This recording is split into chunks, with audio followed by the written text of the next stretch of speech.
Abortion happens every day. Millions of people around the world will have an abortion each year. But the majority of those people will never talk about their abortion experiences. What if millions of people broke their silence and told the truth about their lives and their choices? This is Melissa Madera in Toronto, Canada, and you're listening to the Abortion Diary podcast. These are the stories we share. This past Sunday, January 22nd, marked the 44th anniversary of Roe v. Wade, the historic Supreme Court ruling that guarantees the right to safe and legal abortion in the United States. This week's diary entry from Judith Arcana, and next week's diary entry from an anonymous story sharer, offers us a glimpse into what it was like for people who had abortions before Roe. I've had the pleasure of talking to Judith Arcana many times about her work with Jane, an underground abortion referral service run by women in Chicago. From 1968 to 1973, Jane provided over 11,000 people safe and affordable abortions and abortion counseling. In August 2014, I posted the recording of my first interview with Judith.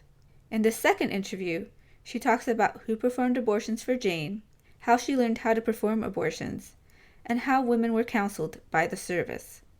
She offers us a history lesson and her wisdom, both of which we must learn from in these uncertain times. Can you tell me about who performed the abortions when you joined Jane and how you learned to perform abortions? I joined the service in the fall of 1970, and at that point, several people were doing abortions for the service. They were doing abortions for their own purposes, and most of them, of course, were, if not all, were doing it for money. Some were doctors, some were osteopaths, some were chiropractors, some had to give portions to the mob, some were independent, all of the usual.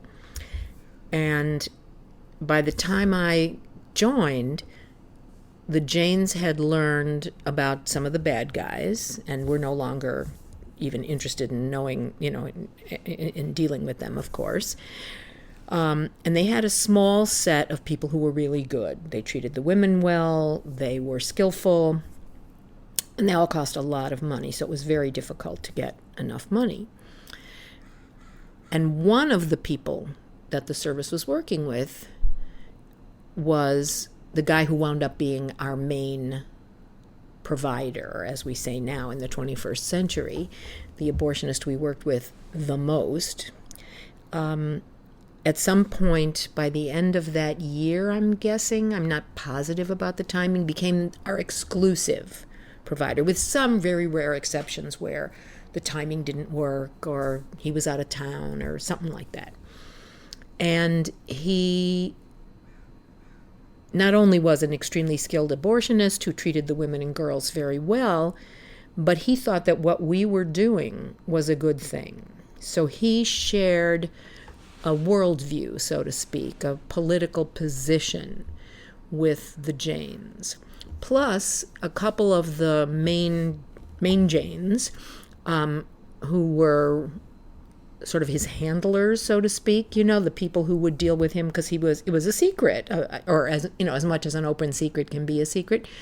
Not everybody knew him personally. Some people in the service had never met him, but there were a couple of women who were the main Janes, as I say, and one of them in particular would, I think he stayed at her home with her husband, her kids. She probably provided transportation for him in town, sort of that kind of thing. When he would come in because at this point I think he didn't live in Chicago. I don't know the early part, but by that point, and he would fly in, she would pick him up, bring him over. There would be 3 or 4 days or 2 days, whatever it was, and he would do a lot of abortions. And he was, in a sense, a friend of at least one, if not 2 or 3 of us, had become, in the way that you become sometimes with colleagues, people that you work with and share consciousness with. So he was the person who ultimately was our resource. in the sense that at some point, certainly this one woman in particular, leaned on him big time to teach us, and he taught her. And he may have also taught a few others. He taught me, or he was instructive on a couple of occasions. I have a memory of being in one of the rooms with him where he was talking to me, and we were talking with the woman right there, waiting to have her abortion done, and so including her in the conversation. And he talked to me about speculum insertion. This was early on, although I actually was learning that elsewhere too. He talked to me about at least a couple things, but much of what I learned from one or two Janes that he had taught. So although I knew him and hung out with him a couple times because I was friends with, the way that kind of stuff goes, he was not my main instructor. And by the time I was moving into learning medical skills, at least one, as I say, if not two or three, had already learned how to do D&Cs. And the first things that most of the others of us learned were simpler. How to induce a miscarriage, which I may have said this to you before. Ironically, even though that is much harder on the woman, it's much easier to do. And I learned that very soon. I think by the end of 1970 or maybe January of 71, it was, and not just me, other Janes as well were learning this. We learned, again, the small, just as if we were interns or medical students, how to give a shot. Well, so as I said before, how to put in a speculum, how to give a shot, how to handle a syringe so that you're sure there's no air in it, so that you're not going to injure the person you're working with. All of these things we learned from each other. And I can think of, I'm sort of picturing one or two Janes who already had done the whole thing, a full D&C or a full induction of miscarriage, standing with me and saying, okay, now you do this, now you do that. Other related skills are more like sitting with a woman who is miscarrying. I don't have a memory, a story, a picture story, the way memory works, of studying that, so to speak, learning it with another Jane. The picture story that I have, and that I actually have written about more than once in poetry and prose, is of teaching another Jane. And that would have been 6 months or so into 71, maybe less, maybe more, but around that, when a young woman, a teenager, came to my apartment where I lived to miscarry, and we assisted her through the miscarriage. And so not only were we assisting her, but I was training this newer Jane. So I have that story in my head, but I don't have the memory story of me being the newer Jane. I mean, it must have happened because I knew. I remember, how memory works. I remember little things like the stuff about flicking the syringe to be sure the air bubbles come out, and how the needle feels when it goes into the muscle of the cervix. And, again, just as I would had I been a medical student in a society that trains its medical students appropriately. Part of why he wound up teaching us all is that he thought we were cool, and he knew that what we were doing was totally righteous, and he admired it, and he appreciated it. Part of why he taught us was he had already made a huge amount of money. It's not like we were cutting into his business. The other people who did abortions in town charged way more than the service. And we, of course, did people for free. It was $100 or whatever you could afford. We talked him down, but then when we were doing it alone, it was $100 or whatever. He was not as high as some of the really bad guys, but way higher than we ever wanted to be. How much do you think he charged? I think that in the beginning he was at least $1,000. And that was not unusual. That was not unusual. And think about it, I'm talking about late 60s, early 70s. Many were $500 to $1,000, and some were more. So he thought we were cool. He liked us. He thought it was a good thing we were doing. He didn't need the money so much anymore. He had made a lot of money doing abortions, as many illegal abortionists did.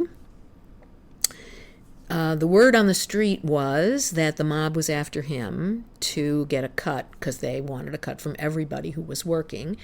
And I think that may have been actually why he left, and he would fly in. I think it was California, but I'm really not sure. But he would fly in, do a couple days of work with us, and then fly out. He learned how to do abortions when he was in the Army during what the United States government refers to as the Korean conflict, which is to say the United States invasion of Korea. He was a soldier in Korea, and he was in the medical corps. I don't know what he did in his life before that. And he learned to do abortions. And he was not a doc. He learned to do abortions there. And then when he came back, he used the skills that he had learned in Korea. Did the Janes think that he was a doctor when he started performing? In the beginning, it may be, I'm not sure about this, that the women who were his intermediaries, who knew him from the beginning, always knew he wasn't a doc. I don't know that. I may have known it 40 years ago, but I sure don't know it now. But almost nobody else knew. So that when it was revealed at a meeting, we had weekly meetings, the Janes, that he was not a doc, a lot of people were really, really pissed off or saddened or both. The people who were most pissed off and saddened, I suspect, were those who thought that because he was not a doc, we couldn't work with him anymore. I was not one of those people. I thought, what difference does it make? This guy is great. He's a decent human being. He does a great job with the women and girls. He's friendly with us. What's the problem? The whole thing is illegal anyway. Who cares? That was my position from the jump. The jump being when I found out. I certainly didn't know before.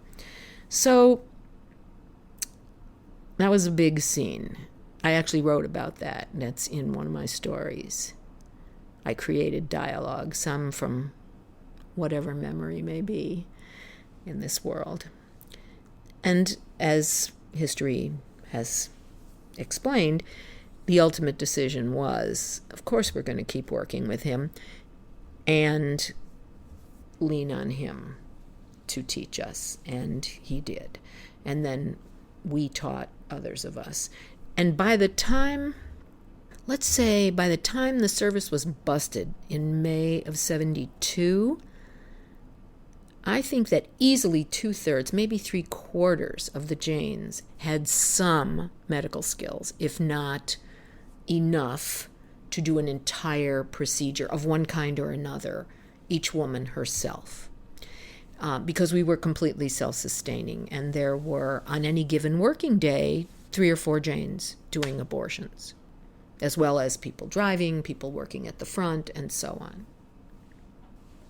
Again, it was different in the beginning. It was about when we would hook up with these people, mostly, almost entirely, if not entirely men. And then when we were working with our main guy, there were those long weekends, or 2 days maybe. And I don't remember. He would certainly do between 10 and 15 a day, I'm thinking. 13 sticks in my mind as an ordinary common number. When we were doing it, we worked several days a week, at least 4 days a week. And on every day, every work day, there would be 20, 25 women. Because there was more than one practitioner working. So it's not like there was just one person. There were, there was this little group working every time there was a work day. And we worked 4 or 5 days a week. So we could do at least 100 women a week, which was nowhere near what the demand was, of course. While the Janes are doing this for their little money and, combination of politics and seriously compassionate humanity, people all over the city are doing abortions for hundreds, if not thousands of dollars in offices on Michigan Boulevard or in the back rooms of bodegas and everything in between. So even our 125 was nothing compared to what was happening in a city the size of Chicago on any given day, or in any part of the country or in any other country. What is it that you would ask people who called? This was early answering machine, a big honking device, and we used a beeper with the phone to get it to talk back and give us the messages. It was primordial compared to what telephone technology is now. Anyway, when we would call women back, once the woman, because sometimes you'd have to ask for her, but when she got on the phone, we would say, "Hello, this is Jane." And sometimes we would say, "You called and left a message for me." And then the woman would say, usually fearful, counting the days, not fearful of us, but of this really hard position that they were in when they called, say, because they knew, maybe they're talking to the wrong person, it's illegal. So they would say, "Yes, I called. Someone gave me your number because they said you were able to help people," or, euphemism. And as soon as we would say yes, yes, yes, or whatever, then they would spill it all out, of course. And then we would say, "I need to know a few things." Most important probably was, when was your last menstrual period? So that we would know if indeed she was pregnant, how pregnant. We would say, "Have you had a pregnancy test?" We would ask how old she was. We would ask, where did she live? Did she live in the city? Was she calling from far away? Or was she going to be coming from far away? What else? Sort of basic, health, what's your, general health. I mean, later, more detailed stuff, and her temperature would be taken to see if she had a fever or an infection. All of that would happen later in person. But on the phone, the basics, the phone number we had, obviously, the address, the basic location, the age, not a full medical history by any means in this telephone contact, but anything that might be relevant. Like there were women who had what used to be called venereal diseases in our now, what's the phrase? STIs, STDs, whatever. Just like rubbers to condoms, it's VD to STD. Just basic stuff like that.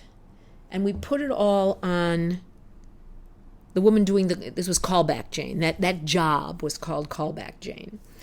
And we would put all that information onto a file card, a 3x5 file card. And every week we had a meeting, and at every meeting, the callback Jane would pass around those cards. And the Janes would look at them and see who lived near them, or whatever reason people chose the cards they chose.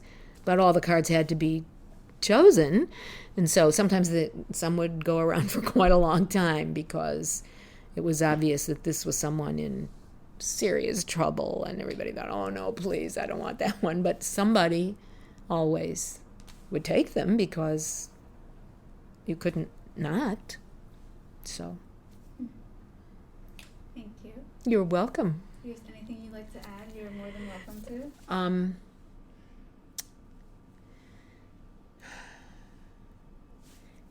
One of the things that we as a group had to deal with was that sometimes a woman would join the service who really wasn't good at counseling or wasn't good at the medical work.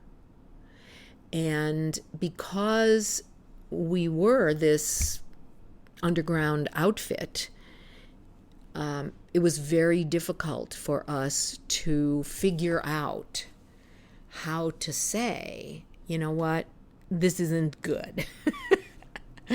You are not going to counsel anymore, or you are not going to do abortions, or you are not going to sit with women who are miscarrying. And that was one of the heavy things we had to deal with. Ultimately, I think we did a pretty good job, like people do when they engage with a necessary struggle. But it was hard, and there were hard feelings, of course, on the part of women who were told no. So that was major league business. Not major league in relation to the whole service, but in life, to have to do this. And this is true for people. I mean, if I were a carpenter and I had an apprentice who was doing shoddy work on a house we were building or furniture we were making, I would have to say, you know what? You're not really so good at this. And while it isn't as crucial as holding someone's life in your hands, it's still hard to say, you know what? You're not so good at this, and I'm not going to let you do it. And especially for women, because, we always want to be good to each other and to everybody. And unfortunately, sometimes we think that being good precludes or excludes an application of critical judgment, and that kindness is separate from critical judgment. So we had to struggle with that, figure it out, learn it repeatedly. This is Melissa. Thanks again for listening. You can continue to listen to our stories online through our website by subscribing on iTunes or SoundCloud or your favorite podcast app. And if you rate and review our podcast on iTunes, it helps new listeners find us by boosting our iTunes ranking. And remember, the Abortion Diary needs your support. Help the Abortion Diary continue its work and share our stories by donating, and consider supporting us with a monthly gift. Thank you, Teresa, for hosting me in Portland, Oregon, so I could record this story. If you'd like to host me in your city or town, please send me a message.